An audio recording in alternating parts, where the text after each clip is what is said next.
और नफरत, प्यार, विश्वास और रिश्ते, यही सब एक परिवार की नींव होते हैं।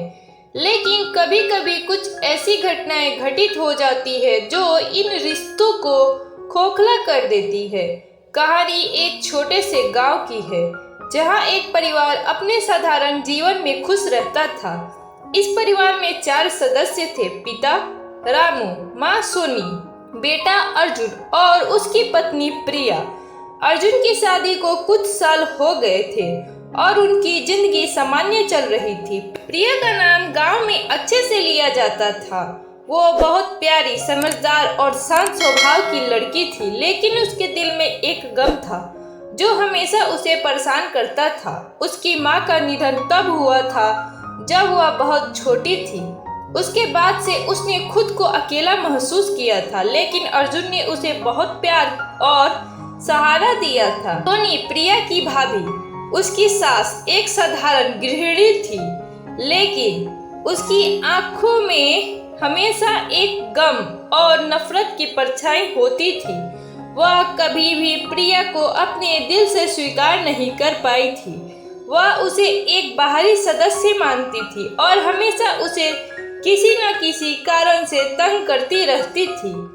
प्रिया की मां का निधन प्रिया के लिए एक गहरा सदमा था, लेकिन उसके बाद सोनी की ओर से उसे मिले तिरस्कार और उपेक्षा ने उसकी जिंदगी को और भी कठिन बना दिया। सोनी ने उसे घर के कामों में हमेशा बेवजह की शिकायतें दी और कभी उसकी तारीफ नहीं की। सोनी का मानना था कि प्रिया की उपस्थिति ने उसकी खुद की जगह को कम कर दिया था। उसे यह गम था कि उसके बेटे अर्जुन की जिंदगी अब एक दूसरी औरत के साथ जुड़ी हुई थी और उसका अपना स्थान कम हो गया था। एक दिन प्रिया ने अर्जुन से कहा, क्या आपको लगता है कि मैं इस घर में कभी स्वीकार की जाऊंगी? अर्जुन ने उसे शांत किया और कहा, तुम मुझे बहुत प्यार देती हो और मैं भी तुमसे बहुत प्यार करता हूँ। भाभी को समझने की कोशिश करो, वो धीरे धीरे तुमसे सुलह कर लेगी। लेकिन प्रिया को यह बात समझ में नहीं आई। सोनी का तिरस्कार दिन ब दिन बढ़ता जा रहा था। एक दिन अर्जुन और प्रिया घर से बाहर गए थे। घर में सिर्फ सोनी और प्रिया की छोटी बहन निधि थी। निधि ने देखा कि सोनी बिना किसी कारण के प्रिया के कमरे में झांक रही थी। निधि ने यह सवाल किया, क्या हो रहा है भाभी? सोनी ने क्रोध में कहा, तुम नहीं समझोगे निधि, यह लड़की मेरी दुनिया में जगह नहीं बना सकती है और ना ही यह कभी बनाएगी। निधि को ये शब्द बहुत चुभे और उसने सीधे जाकर प्रिया से यह बात कह दी। प्रिया को यह सुनकर गहरा धक्का लगा। उसे समझ में नहीं आ रहा था कि उसकी भाभी को उससे इतनी नफरत क्यों है। क्या उसने कभी कुछ गलती किया था? एक रात प्रिया ने सोनी को अकेले में मिलने के लिए बुलाया। क्या बात है भाभी, आप मुझसे इतनी नफरत क्यों करती हैं? प्रिया ने बेमन से पूछा। सोनी ने आंखों में आंसू भरते हुए कहा, तुम मुझे मेरी बहू के रूप में कभी नहीं स्वीकार पाओगी।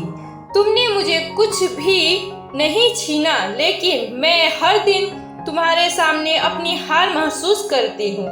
मैं तुमसे नफरत नहीं करती, लेकिन तुमने मेरे बेटे को मुझसे दूर कर दिया है। अर्जुन के साथ तुम्हारी शादी ने मेरी जगह छीन ली है और मैं यह कभी नहीं सह सकती। सोनी का गम इतना गहरा था कि उसने प्रिया के सामने अपनी भावनाओं का खुलासा किया। प्रिया चुपचाप सुनती रही और उसके दिल में दर्द था, लेकिन उसने यह फैसला किया कि वह भाभी को समझाएगी। कुछ दिन बाद प्रिया ने सोनी से एक और बातचीत करने की कोशिश की। इस बार उसने खुद को पूरी तरह से खोल दिया और कहा, भाभी, मुझे आपके गम को समझने की कोशिश करनी चाहिए थी। मैं जानती हूँ कि मेरे कारण आपके दिल में दर्द है, लेकिन मैं आपको विश्वास दिलाती हूँ कि अर्जुन और मैं कभी एक दूसरे के बिना नहीं रह सकते। मैं आपका सम्मान करती हूँ और हम दोनों के बीच कोई मुकाबला नहीं है। मैं चाहती हूँ कि हम एक दूसरे को समझें और एक अच्छे परिवार की तरह रहें। सोनी ने यह बात सुनी और उसकी आंखों में एक हल्की सी नमी आ गई। शायद यह पहली बार था जब वह प्रिया को अपनी बहू के रूप में नहीं बल्कि एक इंसान के रूप में देख रही थी। समय के साथ सोनी और प्रिया के बीच कुछ समझदारी बढ़ी। सोनी ने धीरे धीरे प्रिया को अपनाना शुरू किया। अर्जुन और प्रिया की शादी में पहले जैसा प्यार और समझ आई और सोनी को भी यह महसूस हुआ कि वह अकेले नहीं।